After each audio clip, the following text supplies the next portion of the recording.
영상을 시청하시는 시청자 여러분, 안녕하셨습니까? 이미 지난주에 여러분들이 광고를 통해서 아셨고 또 이미 지나가서 아시는 것 같이 지난주 한 주는 저희 그 가정사로 인해서 여러분들과 함께 만나지 못했습니다. 즉 예배를 못했죠. 자, 그래서 이제 2주 만에 여러분들을 이제 만나게 되는 거네요. 자, 한참 된 것 같아요. 굉장히 오래된 것 같은 그런 느낌이 듭니다. 자, 이사야 강의, 오늘은 이사야 43장 그 첫 번째 시간입니다. 일기가 많이 시원해졌다고 해도 낮에는 많이 좀 날씨가 뜨겁더군요. 좀 날씨가 따가워요. 환절기에 일교차가 심하니 여러분들 건강 유념하시고 늘 건강한 모습으로 하나님과 함께 동행하는 삶이 아름답고 복되고 평강과 평안이 함께하는 그런 삶이 되기를 원하고, 오늘도 이 말씀을 들으시는 모든 분들을 위해 하나님의 은혜와 평강과 평안이 그리고 하나님의 말씀이 여러분들이 영역간의 모든 것을 안수하여 주시고 어루만져 주시고 일으켜 주시고 낫게 해주시고 치유하는 하나님의 은혜의 역사가 있기를 기원합니다. 자, 그러면 오늘 이사야 43장 그 첫 번째 시간으로 시작을 하겠습니다. 43장 1절부터입니다. 43장 야곱아, 너를 창조하신 여호와께서 이제 말씀하시느니라. 이스라엘아, 너를 조성하신 자가 이제 말씀하시느니라. 너는 두려워 말라. 내가 너를 구속하였고 내가 너를 지명하여 불렀나니 너는 내 것이라. 1절이 좀 길죠. 1절이 좀 길인데 이 1절이 좀 여러분들과 오늘 나눌 그 내용이 좀 많을 것 같아요. 43장 1절을 좀 뜯어보고 그리고 진행을 하겠습니다. 우리가 성경에 보면은 족보 이야기가 많이 나오죠. 족보 이야기에서 이제 아담부터 그 계보가 해서 예수로 끝났죠. 예수의 계보가 하나님의 계보가 이제 아담으로 시작해가지고 예수로 끝났어요. 이제 야곱이 나왔기 때문에 이제 하나님의 그 족보를 얘기하는 거예요. 우리가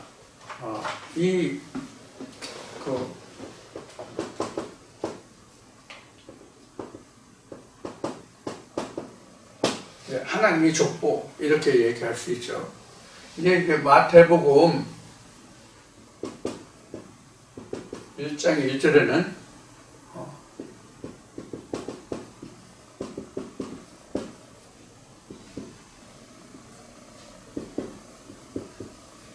예수 그리스도의 세계 이렇게 나오죠. 이 세계라는 것은 이런 세계가 이런 세계가 아니라 이런 거, 이게 이제 족보죠. 그러니까 족보에 관한 거예요. 근데 여기 지금 하나님의 족보라고 한 것과 같이 하나님의 족보는 아담으로 시작해가지고 예수로 끝났어요. 이게 마태복음 1장 1절에는 근데 그 예수 그리스도의 그 세계라고 했는데 족보라고 얘기했는데 마태복음 1장 1절에서는 어디서부터 했냐면 아브라함부터 예수까지 했어요. 아브라함부터 예수까지. 이게 이제 마 1장 1절이죠. 아담부터 한 건 이제 누가복음이나 이제 누가복음에 보면 이제 그 아담부터 해서 이제 그 자세히 보면 70여 대가 되는 이제 그런 계보가 있고요. 그 마태복음 1장에서는 아브라함부터 이제 시작을 하죠. 근데 성경의 족보는 쉽게 얘기하면 성경의 족보는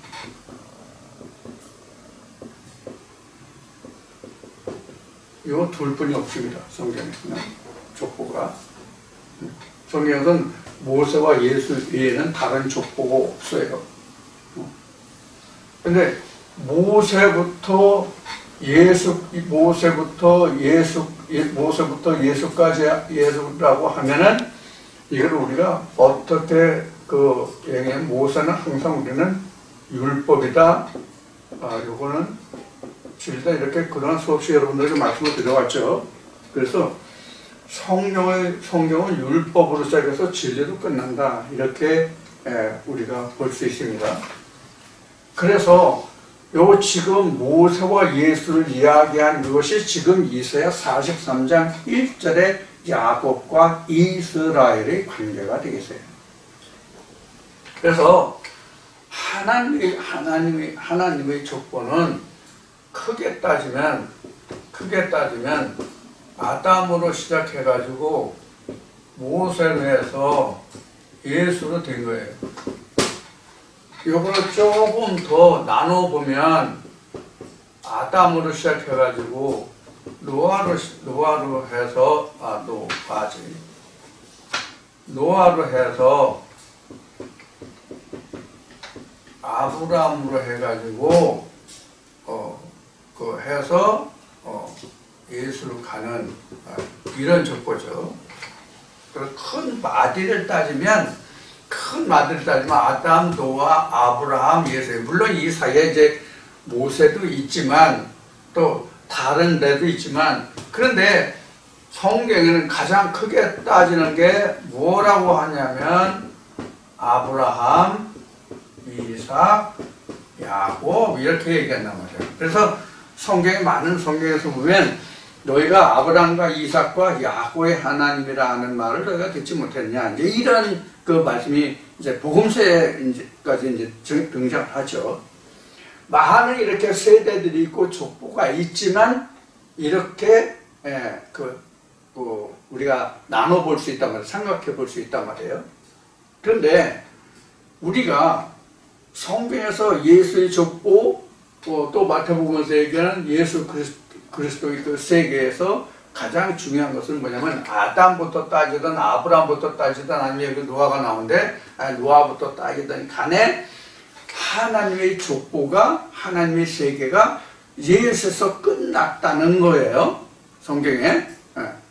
물론 신약이 기록된 것이 예수 대에까지만 기록이 돼서 나왔기 때문에 예수까지만 기록됐다 이렇게 말할 수도 있겠죠. 그러나 하나님의 족보는 결국은 예수 그리스도 하나를 보고자 한 거예요.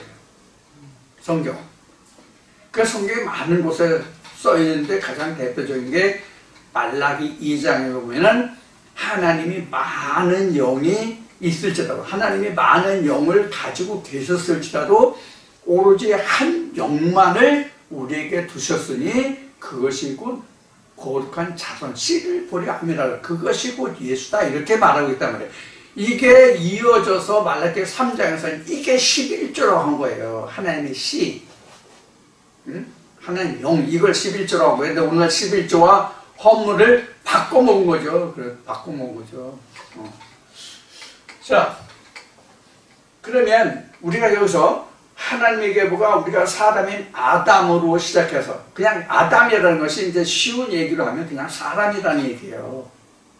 사람이라는 얘기예요. 그런 사람은 남자도 있고 여자도 있고 젊은 애도 있고 노인애도 있고 뭐 젊은 사람도 있고 많잖아요. 배운 사람 못 배운 사람도 있고요. 잘난 사람 못난 사람도 있고요. 뭐 잘생긴 사람 못생긴 사람도 있고요. 뭐 사람이라는 게 엄청 종류가 많잖아요. 그러면 그 많은 사람을 그냥 아담이라고 한 거예요. 이거 창세기 할 때 이미 말씀드린 바고, 부록에도 아담의 종류, 또 사람의 종류 이렇게 해서 이제 글도 있지만, 아담이라고 한 것은 하나님이 맨 처음에 천지 창조할 때 아담을 지었다 해서 한 사람을 지었다는 그런 사람이 하나라는 그런 뜻으로 우리가 이해하고 그렇게 받아들이고 그렇게 생각하고 있는 경향이 많죠.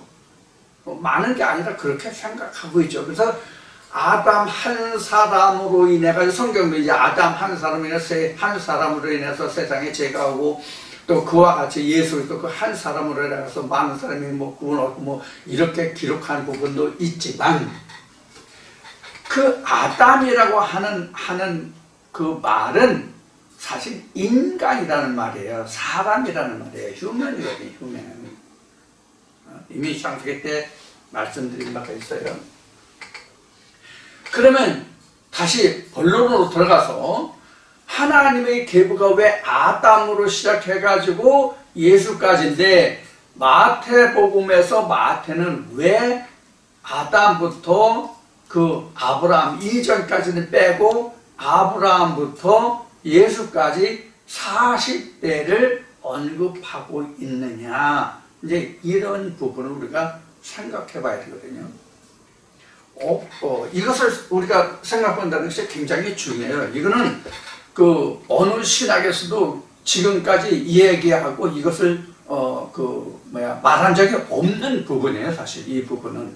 그래서 성령으로 조명하지 않으면 이것이 무엇인지를 몰라요. 이게 무슨 얘기냐면 왜 성경은 그 예수 그리스도의 족보를 기록하면서 왜 예수까지로 끝냈느냐 하는 거예요. 왜 그렇게 만들었느냐 하는 거예요. 그래서 뭐라고 지금 방금 앞에 말씀드렸어요? 하나님의 궁극의 목표가 예수 그리스도다 하는 얘기를 했죠. 그래서 예수 그리스도 끝난 거예요. 물론 앞에 얘기했듯이 신약이 써져 있는 것이 예수 그리스도 때까지 기록했기 때문에 예수까지 기록했다 이렇게 말할 수도 있지만 이것은 단편 표면적인 것만 보고 말할 때 그렇고 하나님의 성령의 역사를 놓고 보면 예수 그리스도 이후에는 하나님의 대가 있을 수가 없어요. 무슨 얘기냐면 하나님이 우리에게 이 성경을 주신 것은 이 안에 기록된, 이 성경 안에 기록된 하나님의 시인 하나님의 아들은 예수 그리스도를 발견하려 함이란 말이에요. 그래서 예수 그리스도 외에는 그 하나님의 대가 더 이어질 수 없어요. 그래서 예수가 말하기를 47년 동안 세운 성전을 헐어버려라. 내가 3일 만에 세우는 성전을 일으키겠다. 이렇게 말씀하신 거예요. 이게 3일 만에 일으키는 성전이 곧 예수란 말이에요. 그래서 지금 이사야 43장에서 야곱아 너를 창조하신 여호와께서 이제 말씀하시느니라. 이렇게 했죠. 그럼 우리가 이것을 그 창세기에 기록된 아브라함, 이삭, 야곱 이렇게 해서 아브라함의 손자인 야곱에 대해서 지금 하나님이 말씀하신다 이렇게 생각하시면 안 된다는 걸 얘기하는 거예요. 그걸 말씀드리고자 하는 거예요. 그래서 우리가 아직도 성경에서 나오는 그 족보나 인물들이 많이 있잖아요. 지금 이제 야곱은 그 아브라함의 후손이니까 그 아브라함의 그 족보에 속하는 사람이지만 그 외에 하나님의 일을 하는 사람들이 많잖아요. 예를 들어서 선지자들, 또 그 선지자들과 그 정치의 와중에 있던 왕들, 그 많은 또 제사장들, 뭐 그런 사람들이 있잖아요. 성경에 나오는 인물들이 뭐 한둘이 아니니까. 그런 인물들을 볼 때 오늘날 우리는 이것을 어떠한 관점에서 해석하고 이것을 우리가 나에게 접목시키고 성경을 어떻게 요약해서 축약해서 이 말씀을 내 것으로 만들고 나의 성경이 되게 하느냐가 문제이거든요. 오늘날은. 근데 우리가 지금 나의 것이라는 얘기했잖아요. 성경을 나의 것으로 만드느냐 하는 얘기를 했잖아요. 자, 그럼 우리가 여기서 또 우리가 생각해 볼 것이 있어요. 우리가 성경을 저와 함께 이 말씀을 나누기 전에는, 이 말씀과 함께 배우고 듣고 공부하기 전에는 우리가 성경을 나에 관한 주관적인 말씀으로 받기보다는 누구나 다 공통적으로 해당되는 객관적인 말씀으로 우리는 봤단 말이에요. 안 그런가요? 저만 그렇게 생각했나요? 그런데 성경은 객관적이면서도 주관적인 말씀인데, 객관적인 것을 통해서 우리는 주관적인 것으로 받아들여야 되는 것이 성경의 말씀이에요. 성경에 기록된 거예요. 이게 무슨 뜻인가 하면, 내가 학교 다닌다고 가정을 해봅시다. 학교 다닌다고 가정을 해봐요. 그러면 지금 제가 잘 쓰는 수학 공식 하나 있죠. 인수분해 중에서 인수분해 중에서 이 공식을 이거 해놓고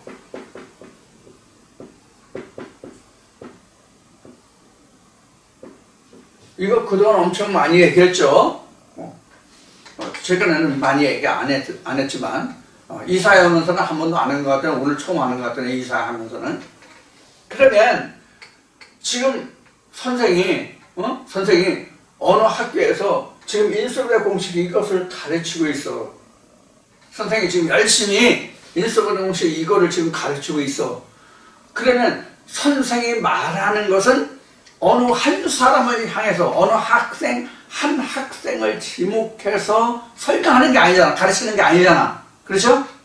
한 반에 지금 중학교에 한 반에 몇 명이나 되는지 모르겠는데, 클래스가 몇 명이 되는지 모르겠는데, 나 같은 경우에는 보통 60명이었거든요. 60 한두 명 됐어요, 모두요. 그러면 60명을 향해서 선생님이 강의한다고 그럽시다. 그럼 이건 객관적으로 설교하는 거란 말이에요. 객관적인 강의란 말이에요. 저도 어느 한 사람을 놓고 맨투맨으로 1대1로 하는 게 아니라 불특정 다수를 향해서 이야기하는 거잖아요. 그럼 저는 객관적으로 말하고 있는 거예요. 그러나 객관적으로 말할지라도 이 말을 듣는 각자는 주관적이잖아요. 자기 입장에서 받아들인다, 그런 얘기예요. 자기 입장에서. 그래서 자기 입장에서 받아들여서 이것이 해석되고 이것이 이해되고 깨달아져야만 이 문제를 설명하고 있는 선생과 듣는 사람과의 뭐가 돼요? 소통이 되는 거죠. 이해가 되는 거죠. 깨달음이 있어야 지금 선생님이 말하고 있는 이러이러한 것이 이거구나 하고 자기가 깨달아서 그걸 정리할 수 있어야 선생의 뜻이 나에게까지 온전히 전달되고 내가 알고 깨달은 거잖아요. 그래야 내 마음속에 남든 뇌리에 남든 남잖아요. 그러면 받아들이는 입장에서는 주관적이라고요. 받아들이는 입장에서는 주관적이라고, 선생은 객관적일지라도. 그럼 주관적이라는 것은 그럼 어떤 의미를 가지고 있냐면 자기 방식대로 이해하고 깨닫고 받아들인다는 뜻이에요. 선생은 불특정 다수, 어느 한 사람을 얘기하는 게 아니라 60명, 40명이 공통적으로 알아들을 수 있도록 설명을 해줘야 되잖아요. 그러나 그것을 듣는 사람은 자기 레벨에, 자기 수준에 맞게 받아들이고 깨닫고 이해한다고요. 무슨 뜻인지 이해를 하시죠? 그래서 이제 이런 이제 수학 공식을 할 때면 이건 이제 A나 B는 우리가 인자라고 얘기해줘요. 인자라고 해야죠. 인자, 원인이 되는 어떤 그 소스, 그것이 이제 인자죠. 인자인데 이 인자라는 것이 이것을 해석한다고요. 그냥 이것도 여기다가 이렇게 그 이자를 썼잖아요. 그럼 이것은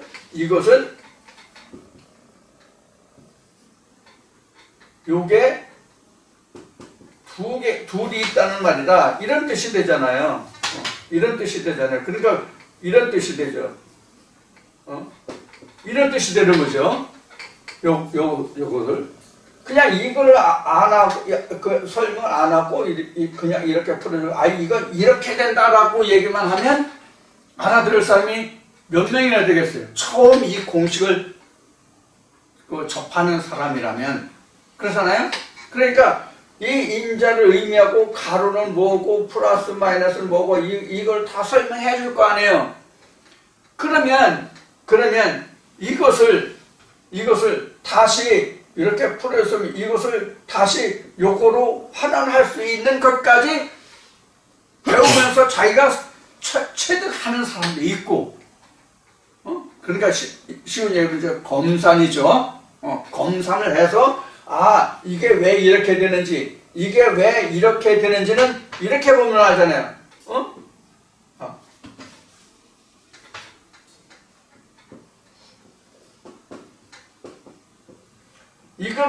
이거를 각각 해보면 이렇게 된다는 걸 알잖아요. 이거 둘을 합하면 이렇게 된다는 걸 알잖아요. 이렇게 검산까지 해가지고 이것을 대입해서 그것을 증명할 수 있는 수준까지 이해하는 사람이 있는가 하면 이걸 설명해줘도 모르는 사람도 있단 말이에요. 예를 들면 제가 학교 다닐 때, 중학교 다닐 때까지도 한글을 제대로 못 읽는 사람이 있었어요. 혹여 지금은 3살 4살짜리도 한글 알지만 제가 학교 다닐 때는 국민학교라고 했죠. 그때는 국민학교 6학년 마치고 6년을 마치고 중학교 들어왔는데도 한글을 제대로 못 읽는 사람도 있었다고요. 지금은 그런 게 없지만 마찬가지로 이것도 마찬가지란 말이에요.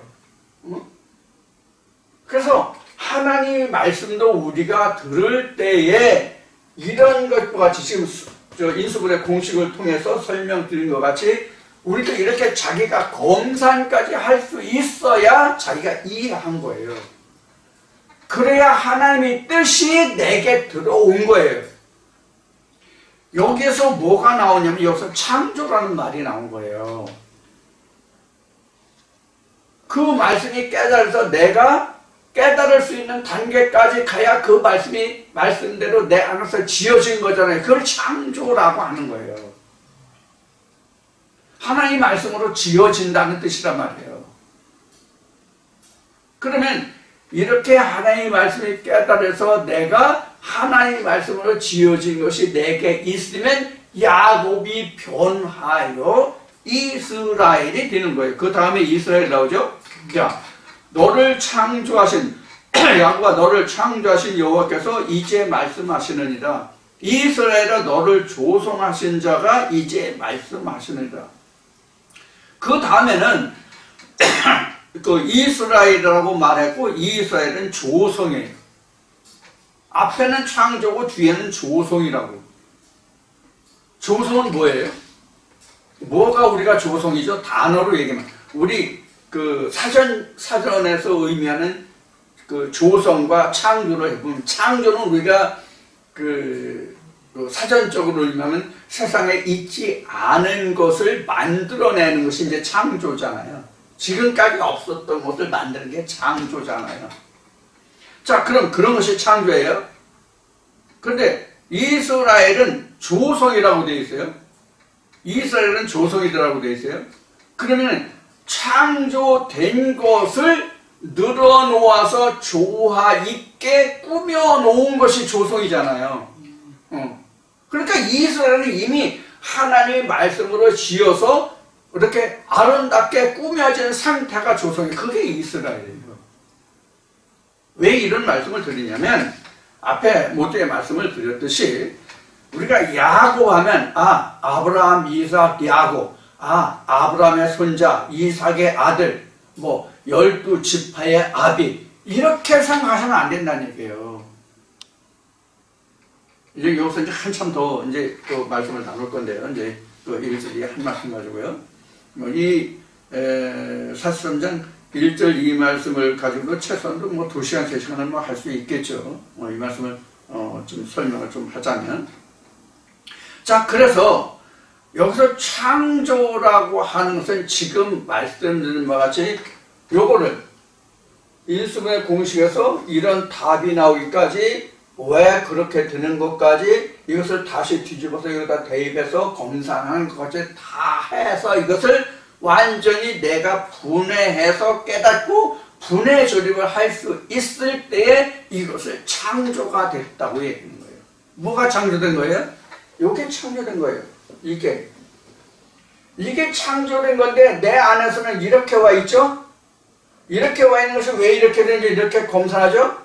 이게 이제 제가 그동안 여러분들에게 부탁드린 것 중에서는 이 말씀을 들을 뿐만 아니라 이 말씀을 여러분들 것으로 만들으라고 했죠. 여러분들 것으로 만드는 그 과정이 바로 검사예요. 그래서 성경에 대입해보고 이 말씀 저 말씀 찾아서 그런가 아닌가 그 여부를 확인해보고 이렇게 하란 말이에요. 그게 바로 검산이라고 그랬어요. 왜 이렇게 되는지는 이걸 이렇게 곱해보면 되잖아요. 그럼 이거 곱한 거 이거 곱한 걸 합해보면 이것이 되잖아요. 이런 것이 되잖아요. 그래서 이런 과정을 거쳐야만 내가 말씀을 들었다라고 말할 수 있단 말이에요. 그냥 내가 들은 것으로 끝나는 것이 아니라 듣는 것은 누구나 할 수 있잖아요. 듣는 것은 누구나 할 수 있어요. 이 수업을, 이 인수분해를 강의하는 시간에 그 교실에 있던 사람은 다 들었어요. 누구든지 다 들었지만 이것을 완전히 이렇게 깨달은 사람하고 그렇지 못한 사람하고 비교하면 들은 것으로 끝나는 게 아니잖아요. 자기가 검산해서 대입해서 풀어서 확인해 볼 수 있는 단계까지 가야 깨달았다라고 말할 수 있잖아요. 그래서 어떤 문제가 나와도 그 공식을 바탕으로 해서 문제를 풀이할 수가 있잖아요. 우리도 그거란 말이에요. 말씀을 지금 공부하는 것은 이렇게 한 절씩 읽어가면서 이 말씀이 이런 뜻이다라고 하는 것은 어떤 성경 어느 말씀에 어떤 말씀이 나오더라도 그 말씀을 다시 상고해서 그것을 연관시켜서 그것을 해석할 수 있도록 풀어지게 할 수 있도록 하기 위해서 이렇게 하는 거란 말이에요. 성경 우리가 그동안 또 여러 번 말했지만은 성경은 66권이지만 우리가 나누는 건 구약 신약에서 66권이라고 얘기하지만 66권이 결국은 한 권이라고. 66권이 결국은 한 권인데 그 한 권에 들어있는 것이 바로 뭐냐면 예수 본인이 말했듯이 나에 관한 것이란 말이에요. 예수에 관한 것이란 말이에요. 그래서 예수를 찾으면 되는 거예요. 그래서 성경은 결국은 한 권이에요. 우리가 각 권으로 따지면 66권이지만 성경은 한 권이라고. 그럼 예수가 말했다고 얘기했잖아요. 그럼 성경이 뭐라고 그러세요?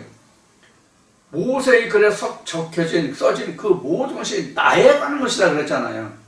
그러니까 그때는 신약이 있기 전이니까 구약이 예수에 관해서 써진 것이면 신약은 예수가 와서 행한 일들이잖아요. 요한복음에 정리된 것 같이. 그럼 결국 성경 66권은 다 예수라는 하나의 공통점이 있다고요. 그래서 성경에 마태복음에 누가복음에 예수의 족보 세 개가 나왔지만 예수가 끝이란 말이에요. 그 뒤는 없단 말이에요. 예수 뒤에 족보가 어떻게 될 거라는 언급이 있어요, 없어요? 없잖아요. 그러면 또 어떤 의미가 되냐면 이미 성경은 육체를 따라 낳는 그런 혈통의 계보가 아니라는 것을 이미 앞에 얘기했고, 또 하나는 우리가 무엇을 찾아볼 수 있냐면 성경은 지금 방금 얘기한 거예요. 예수 그리스도 한 사람에 대해서 기록한 것이다. 이게 성경의 결론이에요. 결국은 다른 아무것도 없어요. 그러니까 성경 전체가 인수분해 공식 여기 나왔죠. 인수분해 공식 요게 성경이라면 답은 이거잖아요. 이 답이 예수란 말이에요. 성경의 답이 예수란 말이에요. 성경은 하나님이라면 성경의 답은 예수란 얘기거든요. 예수가 한 말이잖아요. 그래서 성경에 그 하나님 말씀하시기를 나 외에 다른 신이 없다. 다른 신이 있다함을 듣지 못했다. 이런 말씀이 나오는 게 바로 그런 원인이란 말이에요. 자, 그래서 야곱아 너를 창조하신 여호와께서 이제 말씀하십니다. 이제 여기서도 여호와하면 우리가 그 물리적인 어떤 하나님의 존재를 자꾸 생각할 수가 있어요. 물리적인 어떤 존재의 하나님을 자꾸 여호와 하나님을 생각할 수가 있는데, 말씀이 곧 하나님이란 말이에요. 요한복음 1장에 기록된 것 같이 말씀이 곧 하나님이라고. 그러니까 성경이 하나님이라고. 그러니까 모세의 글도 하나님이고 예수가 말한 그 자체도 다 하나님이고 다 그렇다고. 그러니까 성경은 하나님이고 그 속에 숨겨져 있는 것이 예수란 말이에요. 그러면 지금은 모든 성경의 그 역사되는 것이 나로 시작해서 역사되잖아요. 성경에 창세 때 지었다는 아담으로부터 시작하는 것이 아니라 지금은 하나님의 역사가 나로 시작하는 것이지 그 사람으로 인해 시작하는 게 아니잖아요. 그래서 사도 바울은 쓸데없는 족보 얘기를 하지 말라고 한 거예요. 응? 그 족보가 예수 그리스도의 그 족보도 되겠지만 다른 뜻으로 하면 그 족보가 나를 구원해 주는 게 아니란 말이에요. 그럼 나는 이방인인데 그 족보로 따지면 우리는 이방인이잖아요. 아브라함의 후손이 아니잖아요. 그러면 바울은 이 아브라함의 후손을 어떻게 정의했습니까? 아브라함의 후손이 뭐가 아브라함의 후손입니까? 믿음으로 난 자들은 다 아브라함의 후손이라고 바울이 정의했잖아요. 그럼 여기서 또 믿음이 뭐냐 하는 것이 나온다고. 또 믿음. 그동안 수없이 많은 그 동영상에서 설교에서 말씀을 드린 내용, 그 믿음이 뭐냐 하는 게 나오거든요. 자, 믿음을 한번 또 나왔으니까 믿음을 한번 정리해 봅시다. 다시 우리 그 복습해 봅시다. 여러분 지금 믿음하면 얼른 생각나는 게 뭡니까? 믿음하면 뭐가 얼른 생각납니까? 우리가 믿음하면 사람들이 대부분 생각하는 게 어떤 행위를 믿음이라고 생각하거든요. 행위. 교회 가면 저 사람 하나님 믿어, 예수쟁이야, 뭐 이렇게 얘기하죠. 절에 가면 저 사람 절에 다녀, 저 사람 부처를 믿는 사람이야, 이렇게 얘기하잖아요. 그걸 믿음이라고 해요. 저 사람 불교 신자야, 불교 믿어, 부처 믿어, 저 사람 교회가, 그럼 예수 믿어, 이렇게 얘기하잖아요. 이런 어떤 행위를 두고 우리가 믿음이라고 얘기했는데, 믿음은 무엇이라고 정의했는지 기억하셨어요 이제? 믿음은 아는 것이다. 믿음은 knowledge, 지식이다 그런 얘기예요. 지식, 아는 것이다 그런 얘기예요. 무엇을 알아요? 그래서 예수가 뭐라고 했어요? 유일하신 참 하나님과 그의 보내신 자를 아는 것이 영생이라고 얘기했죠. 이게 믿음이에요. 유일하신 참 하나님과 그의 보내신 자 예수를 안다는 그 자체가 믿음이라고. 그래서 교회에 아무리 내가 다녀서 목사다, 장로다, 집사다, 권사다 할지라도 유일하신 참 하나님과 그의 보내신 자를 알지 못하면 믿음이 없는 거예요. 자, 여기서 우리가 좀 구분을 해봅시다. 지금 잘 구분이 안 되면, 지금 다 교회 다니는 사람은 하나님 믿고 예수 믿고 하나님 예수 모르는 자 어디 있냐 이렇게 하죠. 2000년 전에는 예수를 모르니까 그때 당시에 온 사람이니까 2000년 실제 인물로 이때 온 사람이니까 그때 당시에는 예수를 모르는 사람도 있었죠. 그러니까 그때 당시로 보면 유일하신 참 하나님과 그의 보내신 자를 아는 것이라고 했는데, 지금은 하나님과 예수를 모르는 사람이 있다 없다? 세상 사람도 알거든. 하나님과 예수에 관한 얘기는 세상 사람도 알거든. 그럼 그 사람도 안다고 하고 그 사람도 믿음이 있다고 얘기해야 맞아요? 아니거든요. 그러면 내가 믿는다는 얘기는 아는 것이라고 지금 얘기했죠? 아는 것이 지금 이런 관계가 아는 거예요. 이런 관계가 아는 것이라고. 이렇게 알아야 이게 믿음이라고. 하나님이면 예수거든요. 예수가 이렇게 증거되고 있다는 얘기거든요. 하나님 안에, 그래서 예수가 내가 있다. 아버지 안에 내가 있다고. 창세전부터 내가 아버지 품에 있었다고 예수가 얘기한 게 그거거든요. 그게 인자란 말이에요. 거기서 이제 인자가 이거지만,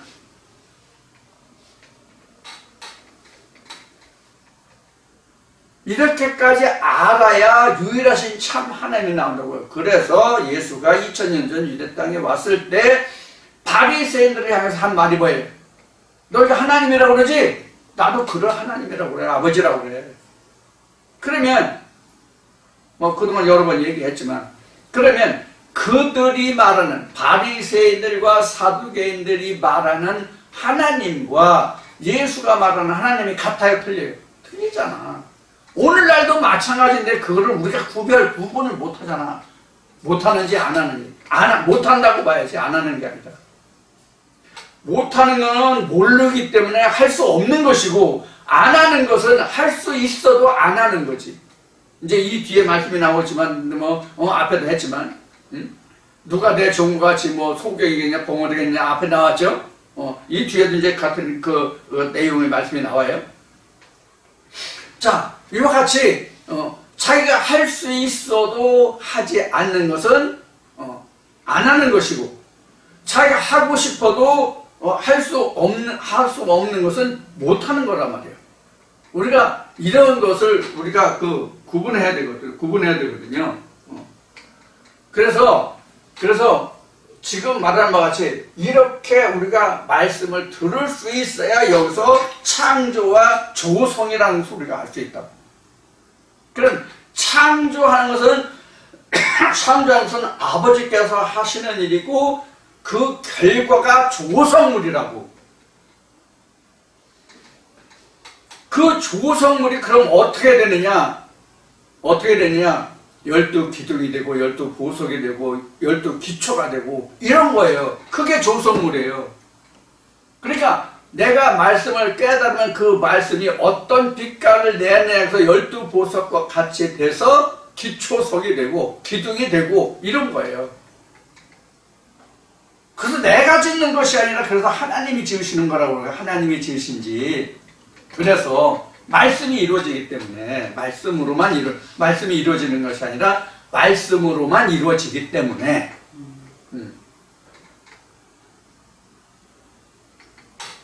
우리가 이러한 그 말씀의 묘미라고 그럴까, 내용이랄까, 그 역사림이라고 그럴까, 이런 것을 우리가 잘 깨닫지 못해요. 이게 입체적으로 들어와야 되는데, 전에 제가 점, 선, 평면, 최적 이렇게 얘기했죠. 우리가 어느 한 점으로 시작해가지고 하나님의 말씀을 깨닫는 게 어느 한 점으로 시작해가지고 장관고 최적까지 이르러야 되거든요. 최적까지 이르러야만 제가 지금 말씀드리는 그런 내용을 충분히 이해하실 수가 있을 건데.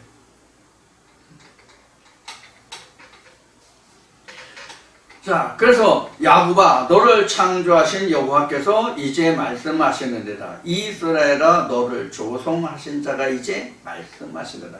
이제 앞에도 뒤에도 지금 이제 말씀하신다. 이렇게 이제 기록하고 있잖아요. 앞부분에 창조에도 이제 말씀하신다고 되어 있고, 이스라엘도 이제 말씀하신다. 이제 말씀하시는다 이렇게 되어 있는데, 그러니까 여기서 이제라고 하는 것은 뭘 뜻하느냐 하면은 창조의 시작이에요. 시작. 자, 여기서 왜 시작이라고 하는지 여러분들 감을 잡으셨나요? 이거예요. 뭐냐면 하나님이 창세기 17장에서 아브라함에게 말씀하시기를 가나안 땅을 언약하시잖아요. 17장부터 쭉 이제 물론 창세기 12장부터 이제 아브라함의 역사가 기록이 되지만은 하늘의 별과 그 바다의 모래를 말씀하시면서 그 가나안 땅을 약속하시는데, 가나안 땅에 언제 이른다고 말씀하셨어요? 너 바로 내 당대에 가나안 땅을 주는 것이 아니라 4대 후에 가나안 땅을 준다 이렇게 역사하시잖아요. 그러면 하나님이 아브라함과의 언약을 성취하시는 그 시작이 어디냐면 야곱 때거든요. 그래서 이제예요. 야곱 때에 하나님의 역사가 시작이 되거든요. 가나안 그 회복의 시작이 야곱 때거든요. 그래서 야곱의 개인 역사를 봐도 그가 그 자기 형 에서 때문에 어떻게 돼요? 에서의 것을 전부 그 훔치고 도둑질 해가지고 어떻게 되냐고요? 하루아침에 두 아들이 죽는 것을 볼 수 없다고 그래가지고 애삼촌 집으로 보내잖아, 야곱을. 그럼 야곱이 애삼촌 집에 가는 과정, 애삼촌 집에서 어떻게 사는 과정, 그가 돌아와서 다시 에사와 마주칠 때 그 모든 과정, 여러분들 머리 염두에 한번 떠올려 보세요. 어떤 과정들이 있는지. 야곱이 진짜 그 족보상에서는 아버지 유업을 받았잖아요. 아버지 유업을 받았는데 그것이 결국은 아브라함이 그 남겨준 유업이 쭉 가서 야곱 때까지 왔으니까 결국은 아브라함의 유업이거든요. 그게 따지고 보면. 그러면 그때 당시에는 아브라함의 그 유업이 야곱에게 이르렀지만 실제로 가장 중요한 아브라함의 언약 중에서 유업 중에서 유산 중에서 가장 큰 게 뭐예요? 가나안 땅이잖아요. 이때 당시는 표면적으로 나타났단 말이에요. 이때는. 그래서 가나안 땅 실제로 가나안 땅을 줬잖아요. 야곱의 자손들에게. 그래서 아브라함, 이삭, 야곱 그 다음에 그 야곱의 아들들 12아들들 대해서 갔기 때문에 4대가 성취됐다 이렇게 이제 보는 거란 말이에요. 성경에서. 실제로 4대 넘어서 들어갔어요. 실제로는 4대 넘어서 들어갔지만 그렇게 보는 거란 말이에요. 일단 야곱 후에 들어갔기 때문에 4대 후에 이렇게 된 말이에요. 그래서 여기서 말하는 야곱이라는 것은 족보상에 나오는 아브라함의 족보상에 나오는 야곱이 아니라 이것을 우리에게 대입하면은 이거 이미 뭐 다 아실 건데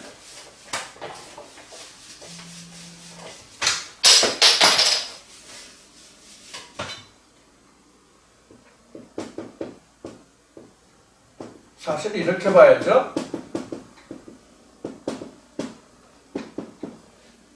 아브라함, 이삭, 야곱, 변하여 이스라엘 정확하게 따지면 이렇단 말이에요. 성경에는 아브라함, 이삭, 야곱 이렇게만 나왔지만 이제 이게 셋대를 중심해가지고 셋대를 기준으로 해서 그런 게 아브라함, 이삭, 야곱이거든요. 근데 실제로는 처음부터 아브라함이 아니었잖아요. 이게 아브라함은 하나님의 계보에 들어온 이름이란 말이에요.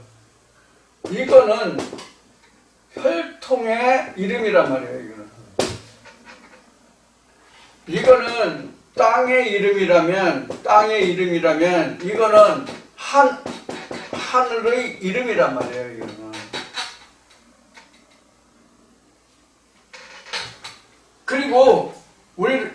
그리고 이삭, 야곱, 변화 이스라엘인데 이게 실제로 이렇게 된다는 뜻의 과정이거든요. 그래서 방금 전에 사도 바울이 우리가 믿음으로 난 자는 다 아브라함의 자손이다라는 거란 말이에요. 그럼 그 혈통으로 우리가 하나님의 계보에 들어갈 수가 없잖아요. 그래서 믿음의 자손은 다 하나님의 계보에 들었다 아브라함의 자손이다 이렇게 얘기하는 거예요. 그럼 나는 어디서부터 시작하면 나도 아브라함, 이삭, 야곱, 이스라엘 이렇게 간다고 봐야 돼요. 지금도. 왜 그런가 하면 야곱은 지금 하나님이 그 창조의 시작이잖아요. 이제라고 했으니까 이제부터. 하나님 창조되기 전에는 아브라함이라고. 아브라함 때는 어디 있어요? 갈대아 그 우르 지방에 살던 사람 있잖아요. 이건 뭐냐면 우상을 쫓고 우상을 숭배하고 살던 시대란 얘기예요. 그러니까 쉬운 얘기로 하나님을 알지 못하던 때란 말이에요. 오늘 우리로 얘기하면 교회는 다녀. 근데 그게 다 우상이야. 우상이 뭐죠? 앞에 우리 이사야 공부했죠? 우상이 뭐예요? 하나님의 말씀을 대환하지 못하고 이것이 하나님이라고 하면 다 그건 우상이란 말이에요. 생기가 없으니까. 생기를 주장하지 못하는, 생기는 하나님의 입에서 나오는 생명의 말씀이 생기니까. 그래서 우리는 지금 아브라함부터 시작한다고. 아브라함부터 우리도 똑같이 시작한다고. 그래서 마태복음 1장에서 아브라함부터 예수 그리스도의 세계가 나온 거예요. 믿음으로부터. 그 위는 다 소용없거든. 여기서부터 구원받을 자가 나오고, 그 다음에 실족할 자도 나오는 거예요. 여기는 아예 구원받을 자, 실족자가 따로 구분이 안 되잖아요. 여기서는 다 실족될 자잖아요. 이 안에 있으면.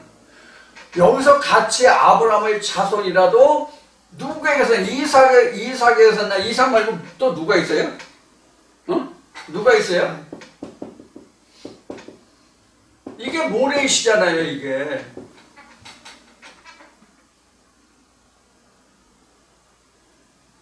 성경은 이렇게 구분이 된 거거든요.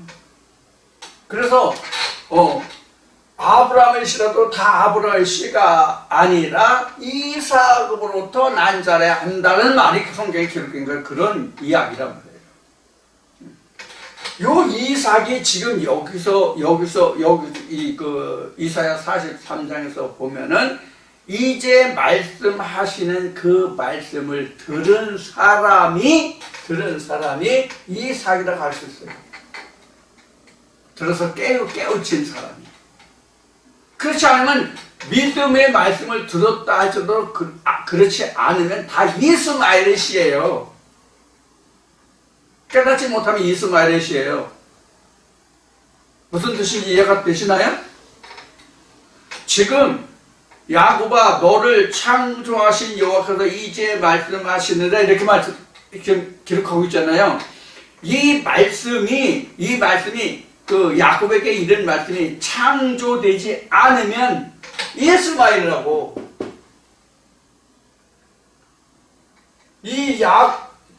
아브라함에게 한 말씀일지라도 깨닫지 못하면 이삭이 못 되고 그냥 이스마엘이 된다고.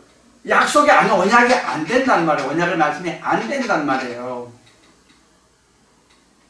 그러면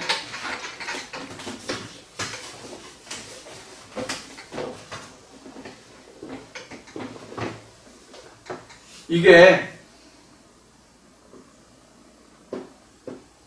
홍길동이라는 사람이야. 응? 홍길동이라는 사람인데 이렇게 된 거예요. 결국은 이렇게 이 전체가 아브라함이야. 전체가 아브라함이야. 네? 전체가 아브라함이에요. 그러면 여기 이렇게 되는 거예요. 이삭, 야곱, 이스라엘 이렇게 보면 된다는 얘기예요. 이 전체가 아브라함이에요.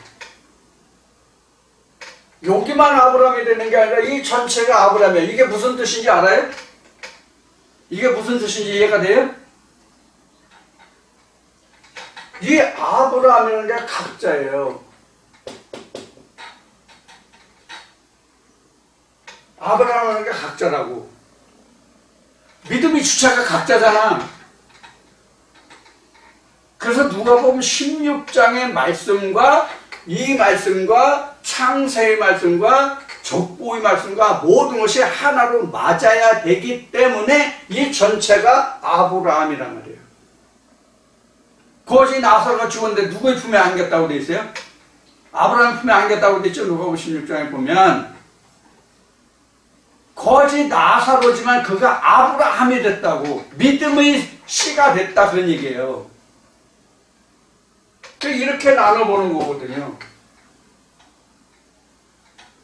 그럼 지금 이 과정에 다 있잖아요. 이 과정, 이게 이삭이 그냥 야곱 가고 야곱이 그냥 이스라엘 가는 게 아니라 이 과정에 다 있잖아요. 이삭은 뭐 8일 만에 할례를 해야 되고, 야곱은 자기 형의 그 붉은 죽도 있고 장자권도 있고, 그 다음에 애삼촌집도 있고, 다시 아비집으로 돌아오는 것도 있고, 이런 과정이 있잖아요. 이게 실제로 하나님이 그 믿음의 여정은 야곱에게 있는 거거든. 실제로 믿음의 여정은 야곱에게만 있는 거거든. 여기서 참고적으로 애삼촌이라는 것은 어떤 뜻이냐면 내가 세상 중에 있다 이 뜻이에요. 본질이 아니라는 얘기예요, 우리가. 그래서 성경은 이스라엘 백성들에서 하나님 뭐라고 말씀하셨어요? 나그네들. 그래서 나그네를 너도 대접하라.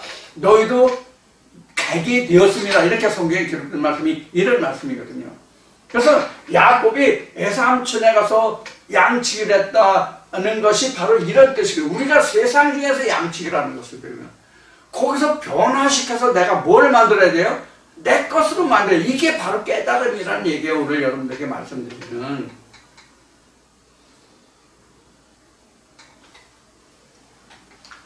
자, 그래서 내가 이스라엘에 되면 이스라엘이 사실은 아브라함 같은 거야. 따지고 보면 족보상에서는 야곱이 이삭이 아브라함이 될 수가 없잖아요. 왜냐면 대가 생기잖아, 대가. 근데 하나님에서 이게 다 한 대야, 한 대. 그래서 성경에는 족보가 그래서 없다는 얘기예요. 그래서 성경에는 족보가 없다는 얘기예요. 그래서 성경은 하나님과 나가 일대라니까, 일대. 성경은 혈통의 족보로 아브라함부터 40대, 아담부터 70대, 60몇 대 이렇게 만들어 놨지만 그게 다 소용없는 거라고. 하나님의 혈통은 이런 하나님, 우리 피의 사람의 혈통에 속해 있는 것이 아니라는 뜻이거든요. 만약에 혈통으로 역사하는 것이라면 오늘날도 지금 그 아브라함의 혈통을 쫓아가서 거기에 양자를 들어가건 어떻게 해야만 우리가 구원을 얻을 수 있겠죠. 그래서는 구원을 얻을 수가 없겠죠. 이런 문제들을 오늘날 종교에서는, 신학에서는 취급을 안 한단 말이에요. 언급을. 물론 모르니까 얘기를 안 하겠죠. 그래서 제가 이야기할 때에 부가적으로 말씀드리면, 부가적에는 직접적인 연관이 있는데, 그래서 2000년 전에 유대 땅에 어떤 예수를 믿으면 그거는 우상이라는 얘기예요. 그래서 그건 족보를 믿는 거잖아요. 그러면 진짜 예수는 뭐가 예수라고 제가 좀 전에 말씀드렸어요? 기억하십니까? 이런 거 흘려버리면 안 나오고, 이런 거는. 말씀 속에 숨겨져 있는 하나님의 씨가 예수라고. 하나님이 조성하시고 창조하는 그게 예수라고. 그래서 그걸 우리가 뭐라고 한다고? 믿음이라고 한다. 그럼 믿음이 뭐가 믿음이다? 깨달음이다. 아는 것이다. 이렇게 말씀드립니다. 자, 이와 같이 우리가 똑같은 성경, 똑같은 글자, 문자, 성경 구조를 보고 있음에도 불구하고 우리가 성경을 보는 눈은 너무나도 많아요. 너무나도 많아요. 그 많은 색을 하나로 모으는 거예요. 흰색을 하나 찾는 거예요. 무지개가 원래 분사되기 전에는 어떤 거예요? 빛이, 색이 여러 색이에요? 하나잖아요. 분사해 봤을 때만 무지개가 나온 거죠. 응? 파장별로 한 빛깔을 분류해 봤을 때에 빛깔의 파장대로 빛깔 중에서 그 파장대로 나눠 봤을 때의 빛이 무지개로 보이는 거지, 원래는 하나란 말이에요. 한 색이란 말이에요. 우리가 세상 볼 때 빨주노 초 파남보가 보입니까? 뭐가 있어야 빨주노 초 파남보가 보여요? 뭐가 있어야만? 물이 있어야. 물도 그냥 물로서 무지개를 볼 수 있는 것이 아니라 물을 어떻게 해봐야 돼요?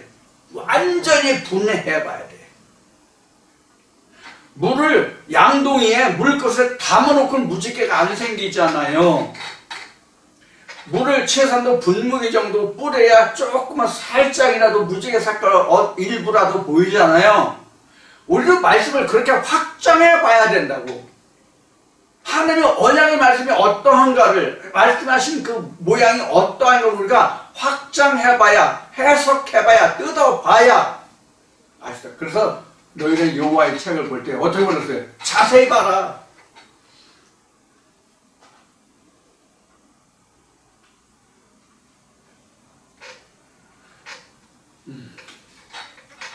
그래서 이제 여기서 뭐 야곱과 이스라엘에 대해서 지금 거의 한 45분 정도 지금 여러분들과 말씀을 나누는데요. 야곱 하나만 나눠봐도 이렇게 족보적으로, 성경적으로 야곱의 어떤 과정을 거쳐서 야곱이 어떻게 했고, 아브라함과의 관계는 어떻고, 오늘날의 관계는 어떻고, 성전의 모습으로 봐서는 어떻고, 지금 말씀드린 이런 내용이들요. 이렇게 이제 우리가 이 말씀을 볼 수 있으면 바로 우리가 뭘 보는 거예요? 무지개를 보는 거예요. 이 무지개를 볼 수 있으면 말씀을 이렇게 세밀하게 쪼개볼 수 있으면 누가 어떤 말을 할지라도 그 색깔로 나눠지지 않는 말씀은 하나님 말씀이 아니라 그런 얘기예요. 그래서 하나님이 무지개 언약을 주신 거예요. 어디에? 어디에 무지개 언약을 주셨어요? 구름 속에. 아니 구름 속에 무슨 무지개가 있어? 응? 자연과학자한테 물어봐. 무지개가 구름 속에 있나? 근데 우리는 세상에 그 발생하는 그 무지개가 구름 속에 있지 않음을 아는데 그 무지개를 생각하는 사람들이 얼마나 많은 거예요? 이와 같이 지금 하나님의 말씀을 내가 쪼개서 분석해서 거기서 하나님의 색깔을 다 볼 수 있지 않으면 우리는 여기서 이렇다 저기서 그렇다 하면 우리가 속아 넘어갈 수 있다. 왜? 분석할 수 있는 능력이 없다는 얘기예요. 지금 지워졌네? 여기 인수분해 공식에서 지금 검산할 수 있는 능력이 없는 게 분해 능력이 없는 거예요. 분해 능력이 없는 거라고. 물이라는 것은 한 물질이잖아. 그럼 물이라는 그 물질을 나눠보면 산소와 수소의 화합이에요. 그럼 거기 산소와 수소만 있습니까? 여러 가지 광물질도 있잖아요. 이런 것들을 다 나눠볼 수 있어야만 된단 말이에요. 지금 방금 이제 여기에서 어떻게 이제 이런 과정을 얘기했죠? 이거가 바로 무지개예요. 이런 식으로 나눠볼 수 있는. 우리가 이런 능력을 자꾸 키우고 가야 된단 말이에요. 그래서 말씀을 본다, 이상을 본다는 것이 다른 게 아니에요. 바로 이런 게 말씀을 본다, 이상을 본다는 거예요. 홍길동화, 임꺽정화 이런 게 아니에요. 우리 성경에 모세야 했지만 모세야 건 모세의 생각에 모세야 이렇게 된 거지 하나님이 진짜로 말씀하신 게 아니라고요. 이상만을 깨닫게 하시는 것이 하나님이 말씀하시지 않는다고. 근데 성경에 말씀하신다고 되어 있죠? 성경에 말씀하신다고 되어 있잖아요. 여기도 보면 나 여호와가 말하노라 이렇게 말씀하신다 이렇게 되어 있죠. 하나님이 말씀하시는 게 내 마음속에서 하나님이 이렇게 역사하심을 드러내는 것뿐이에요. 그러니까 이사야가 이렇게 하나님의 음성을 자기가 들은 거예요. 무엇을 통해서? 말씀을 통해서. 말씀을 통해서 이스라엘이라는 그 백성들에게 이름상에 나라의 이름상에 이스라엘에게 하신 말씀이에요. 진짜 하나님 안에서 하나님의 말씀으로 조성된 그 이스라엘이 아니다. 그들에게 하신 말씀이에요. 그 중에서 여기서 야곱아 이스라엘아 하는 것은 이 말씀을 깨달은 자들에게 하시는 말씀입니다. 이제 이런 과정이 들어있는 것이 바로 이사야 43장에서 1절에서는 지금 그 야곱과 이스라엘의 관계예요. 지금 여기 지명하여 불렀다도 이제 해야 되고 구속도 해야 되고 하는데 지금 이제 첫 시간이 많이 갔어요. 자, 그래서 나머지 부분은 잠시 쉬었다가 우리가 다시 나누겠습니다. 잠시 후에 봐요.